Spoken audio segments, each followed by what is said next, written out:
우리는 약 4주 동안 예수님의 행적을 살펴보았습니다. 예수님께서 첫 사역은 세례를 받는 사역이었습니다. 그러면 하나님의 아들로 오신 그 주님께서 누구에게 세례를 받았는가라고 하는 것은 참 중요하죠. 예수님보다 앞서서 사역을 시작했던 세례 요한에게 요단 강가에서 세례를 받으십니다. 가장 먼저 한 것은 사람 요한에게 무릎을 꿇고 세례를 받는 사역이 첫 시작이었다고 하는 것이죠. 그의 겸손함, 그 겸손함이 그 세례에서 시작이 되었다고 보는 것이 맞겠습니다. 우리는 요즘에 넷플릭스에서 나는 신이다라고 하는 JMS 정명석에 대한 이야기를 참 많이 듣고 있습니다. 근데 저는 터지는 것이 맞다고 생각합니다. 기독교에 타격이 있어도 그런 이단들은 터져서 이 지상에서 없어지는 것이 맞습니다. 이미 정명석 씨는 그 성추행으로 인해서 약 10년 넘게 감옥에 있던 사람이었고, 나이가 78세이지만 지금도 여전히 성추행을 하는 아주 못된 사람입니다. 한국대학교의 김도형 교수가 어제 그저께 CBS 방송에 나와서 뭔가를 이야기하더라고요.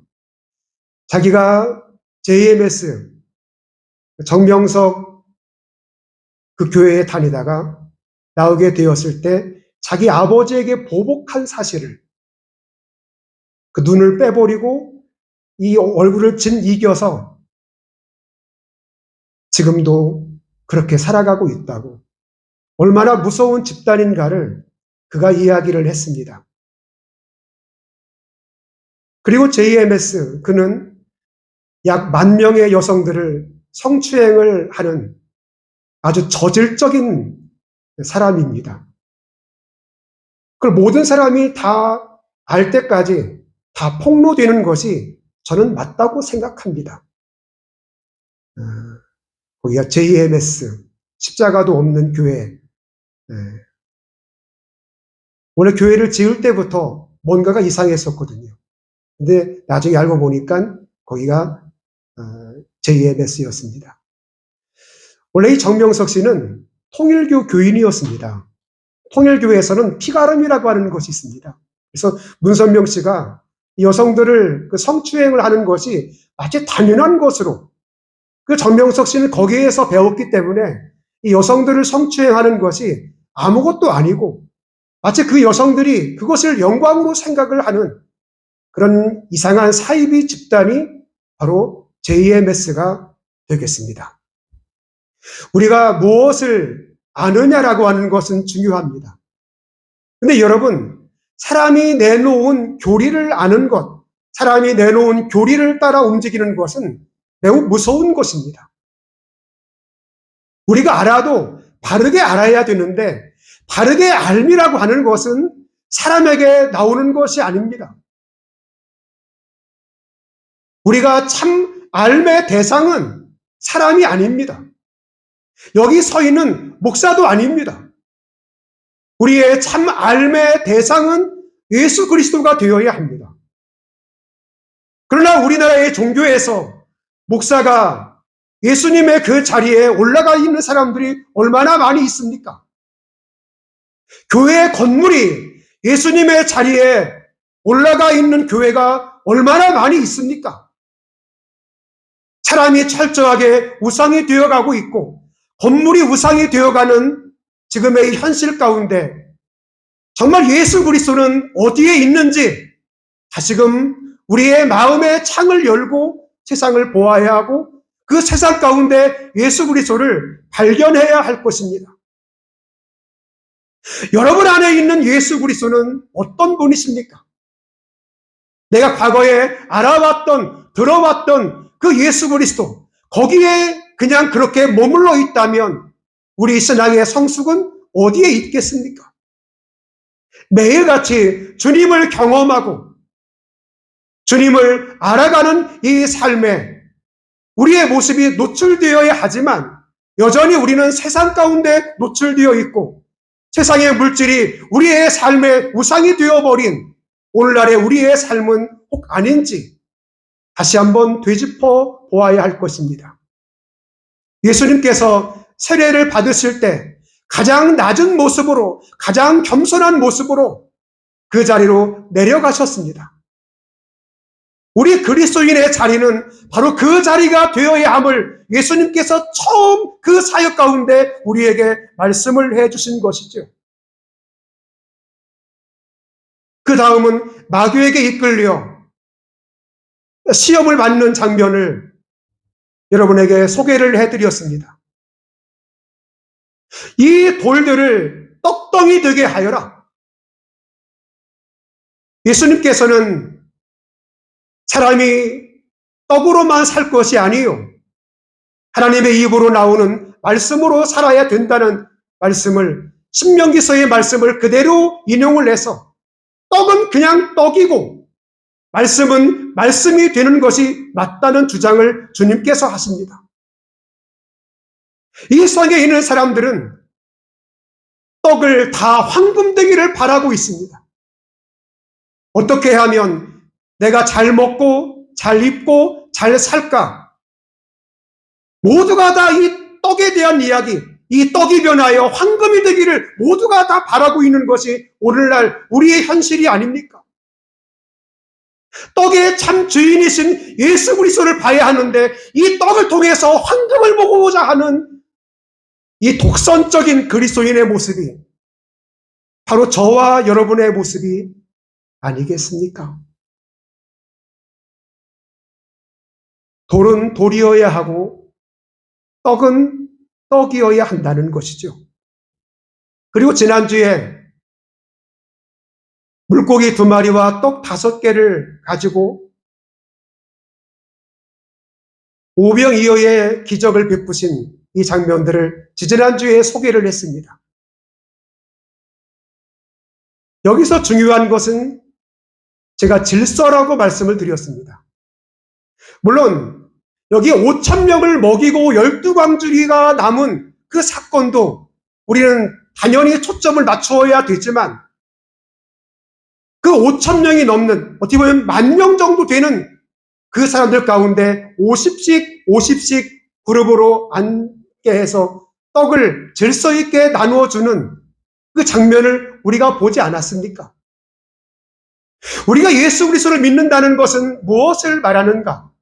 그것은 질서입니다. 내 삶의 질서요. 내 안에 있는 영의 질서가 잡히는 것입니다. 내가 예수 그리스도를 만나고 난 다음에 내 삶의 우선순위가 정해지기 시작을 합니다. 당연히 예수 그리스도가 먼저여야 하는 것처럼 내 마음의 이 영의 질서에도 이 질서가 잡히게 되는 것이죠.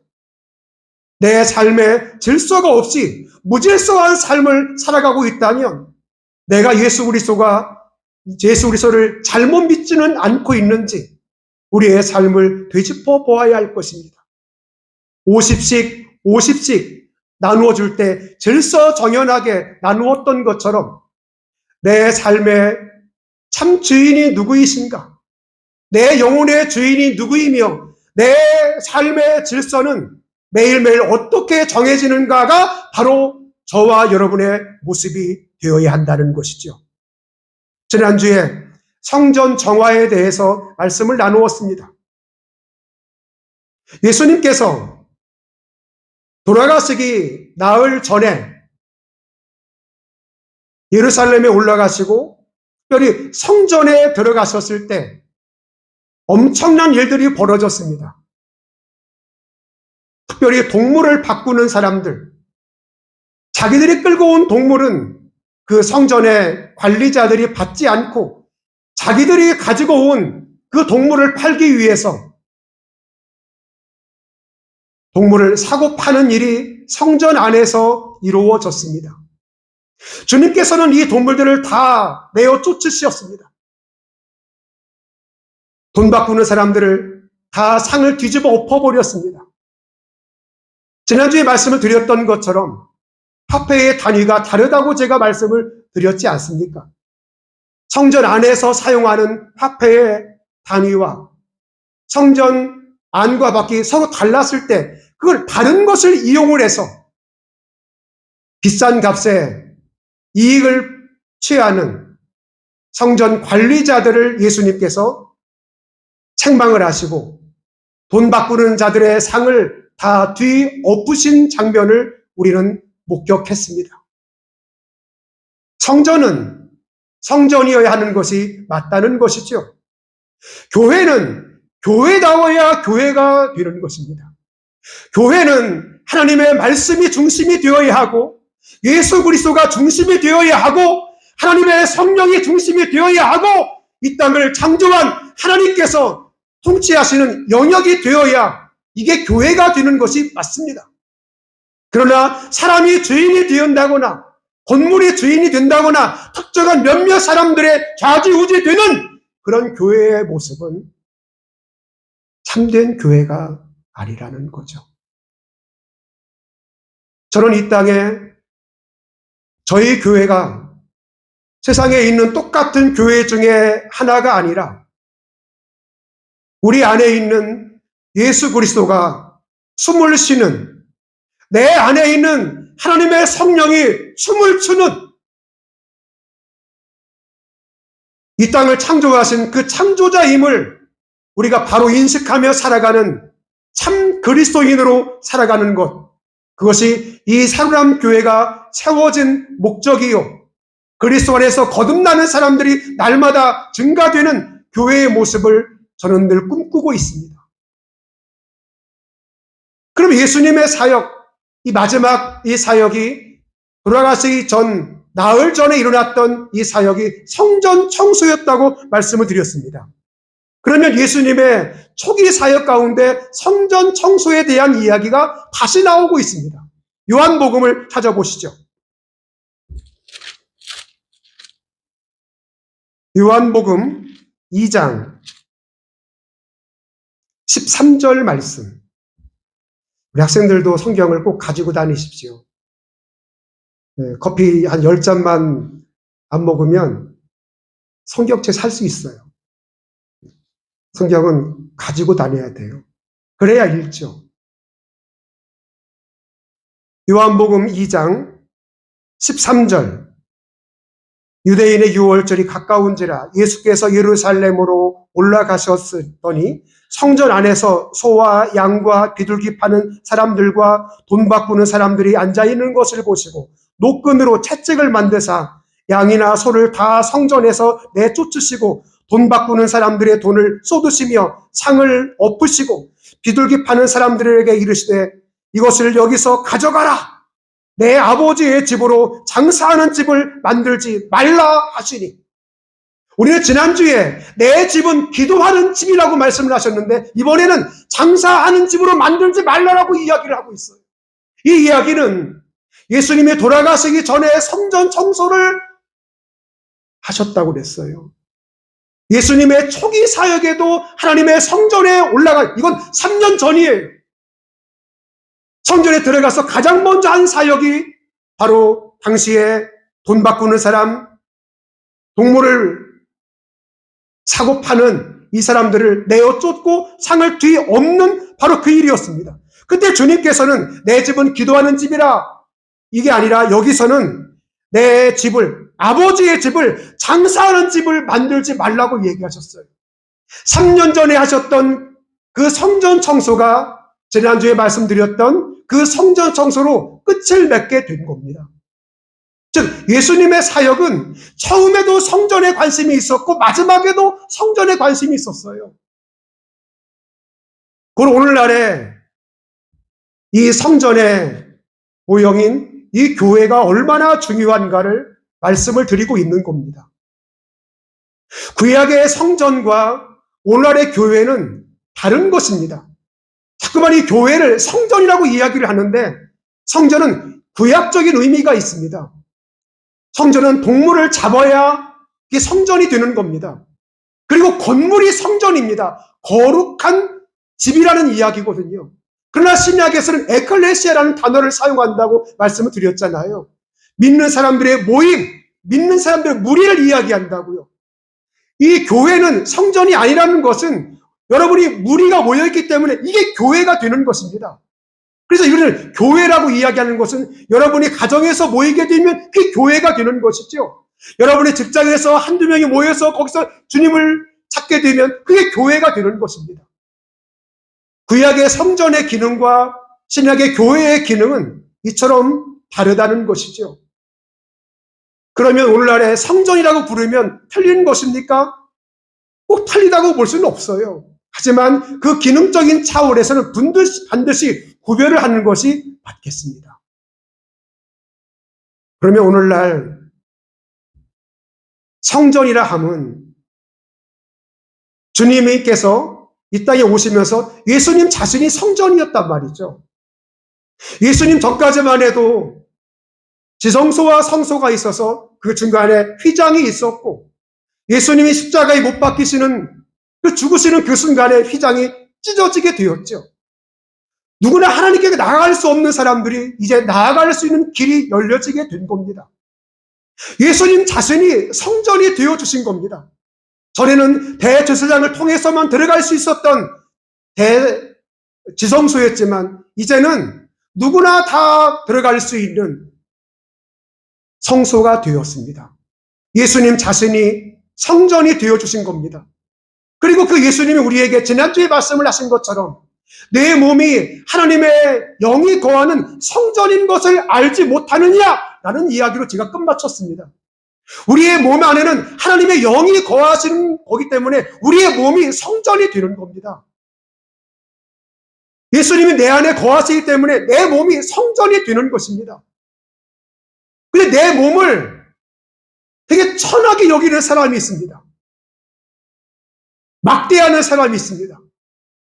내 몸은 적어도 예수 그리스도께서 함께 하시는 성전이라는 것을 알고 난 다음에는 내 몸을 내가 막대할 수 없는 거죠. 하나님의 영이 거하는 하나님의 전이라고 말씀을 하고 있잖아요. 그럼 이런 사람들에게는 어떤 삶이 따라오는가? 나를 귀하게 여깁니다. 나를 존귀히 여깁니다. 왜?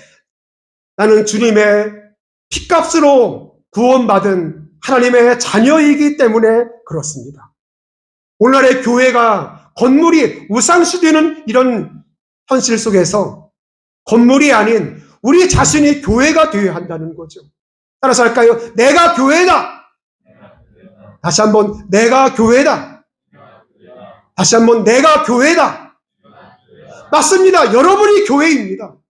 건물이 교회가 아니라 여러분이 교회라는 이야기라는 것을 기억하신다면 우리는 어떠한 삶을 살아야 할까? 거룩한 삶입니다. 내 안에 주님이 계시기 때문에 내가 거룩하게 살아야 될 이유는 바로 여기에 있습니다.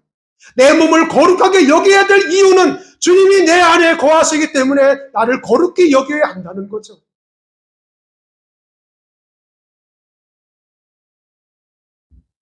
건물이 거룩한 그런 교회가 아니라 우리가 거룩한 교회가 되어가는 것, 그것을 주님이 기뻐하신다는 겁니다. 여러분, 중세시대에는 건물이 사람을 구원하는 것처럼 생각을 했습니다. 그래서 이 교회의 건물을 크게 웅장하게 지었지 않습니까? 개신교회는 그것을 반대하는 사람들이 모여서 프로테스탄트, 저항자라는 뜻을 가지고 저항을 했습니다. 건물이 아닙니다. 제도가 아닙니다. 관습이 아닙니다. 우리에게는 예수 그리스도, 그분을 통해서 구원을 받는 것이지 건물이 아니라 선행이 아니라 관습이 아닙니다. 제도가 아닙니다. 라고 항거했던 사람들이 바로 개신교인들입니다. 근데 우리나라에 한참 교회가 부흥될 때 모두가 다 교회 건물 짓는 것에 투자를 했습니다. 인천의 그 교회도 꽤 큰 교회 중에 하나였습니다. 힘들고 어려웠던지 이 카페에 인수가 되어지고 수많은 사람들이 그곳에 차를 끌고 와서 주차할 곳이 없다는 이야기를 들으면서 한쪽으로는 마음이 아렸습니다. 하지만 우리의 건물이 우상이 되어가는 지금의 현실을 하나님께서 보여주고 있구나. 건물이 교회라고 생각을 했던 우리들의 생각을 저렇게 한 방에 깰 수가 있는 거구나. 그러면 교회는 무엇인가? 바로 우리가 교회라고 그랬습니다. 그렇다면 건물이라고 하는 것은 무의미한 것입니까, 목사님? 건물이 필요가 없는 거예요? 아니요. 제가 지난주에 말씀드렸잖아요. 건물은 필요하다고. 왜? 우리 이 교회를 담고 있는 우리 각 한 사람 한 사람 이 거룩한 사람을 담고 있는 교회이기 때문에 이 교회가 건물이 필요하다고 제가 말씀을 드렸습니다. 그러나 건물이 내 육신의 이 성전을 앞서가면 안 된다는 것이죠. 내 몸이 더 거룩한 것이 맞고 이 건물은 나중에 어찌 돼서 이 건물이 팔릴 수도 있는 것이고 전쟁이 일어나서 이 건물이 폭파될 수도 있는 거 아니에요? 그러면 이따 교회가 없는 건가? 아니요. 여러분이 교회이기 때문에 여전히 교회가 있는 거라고요. 그러나 우리가 보여지는 건물을 우상시하게 되면 교회 건물이 파괴되면 신앙이 무너지는 것처럼 생각을 하는 거지. 어느 때처럼 바벨론의 포로가 되었을 때 바벨론이 쳐들어와서 남유다가 멸망하게 되었을 때 이 사람들은 다 절망을 했습니다. 왜냐고 하면 하나님의 성전이 무너졌기 때문입니다. 다 불타버렸기 때문에 우리 끝났다고 생각을 했었어요.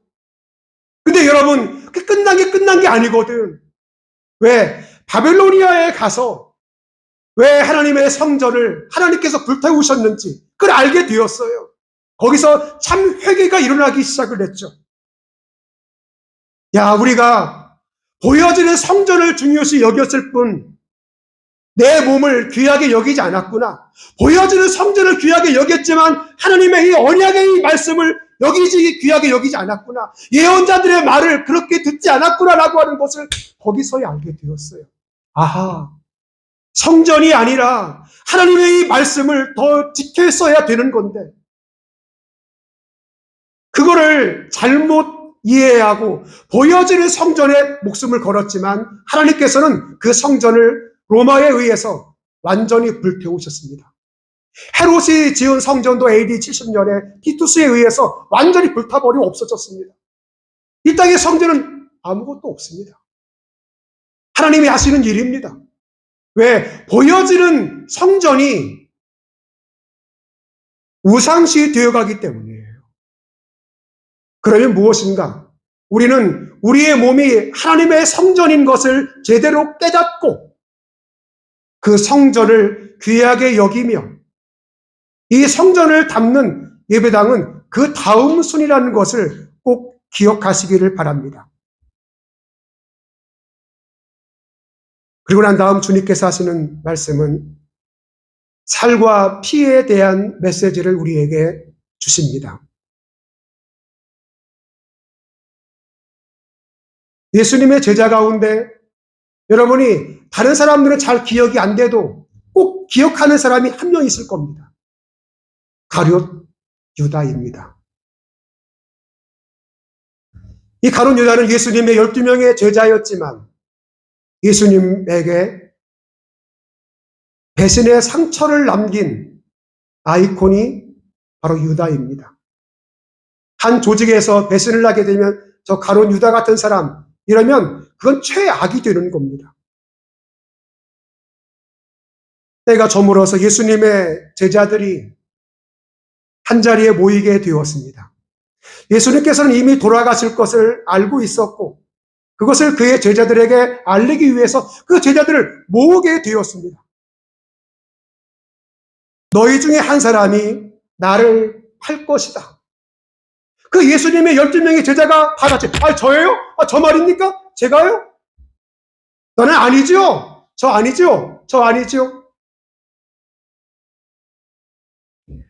나와 함께 그릇에 손을 넣는 자가 나를 팔리라. 그 사람은 이 땅에 태어나지 않았으면 더 좋았을 뻔한 사람이다. 그때 가룟 유다가 나는 아니죠. 주님이 바로 말씀을 하십니다. 내가 말하였도다. 나는 아니지요. 가룟 유다, 본인만 알고 있는데 나는 아니지요. 이 가증스러운 말씀을 예수님에게 전달을 합니다. 예수님께서는 유다의 배신을 이미 알고 있었습니다. 근데 겉으로는 나는 아니죠.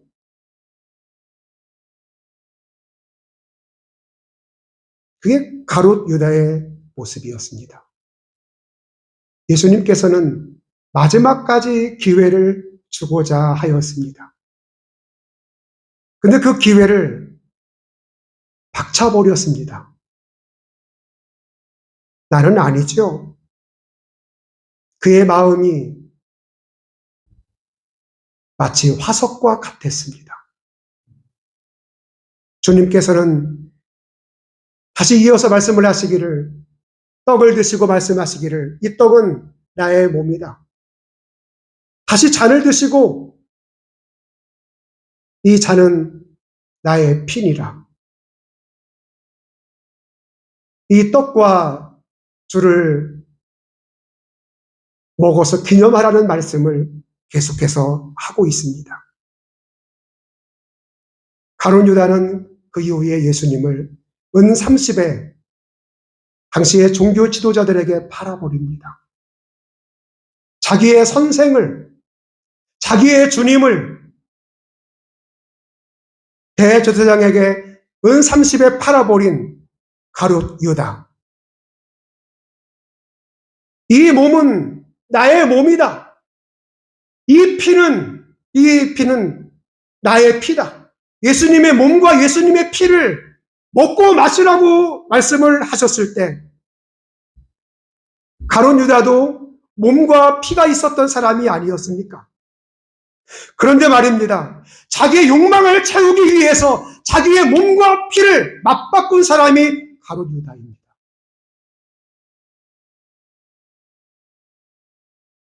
은 30냥을 자기의 몸과 자기의 피로 맞바꾼 사람이 가룟 유다입니다. 나는 아니죠. 이렇게 시치미를 떼는 그 사람이 살과 피를 갖고 있었던 그 사람입니다. 나중에 그는 풀밭 어디에서 한 나무에 목을 매달고 그는 죽었습니다. 자기의 목숨을 거기에 맞바꿔 버렸습니다. 가룟 유다의 그 음성, 나는 아니죠. 그 음성이 저의 음성입니다. 그의 음성이 여러분의 음성일 수 있습니다. 나는 아니죠. 오늘 가룟 유다의 그 음성이 다시금 저와 여러분의 마음속을 울리기를 바랍니다. 기도하겠습니다.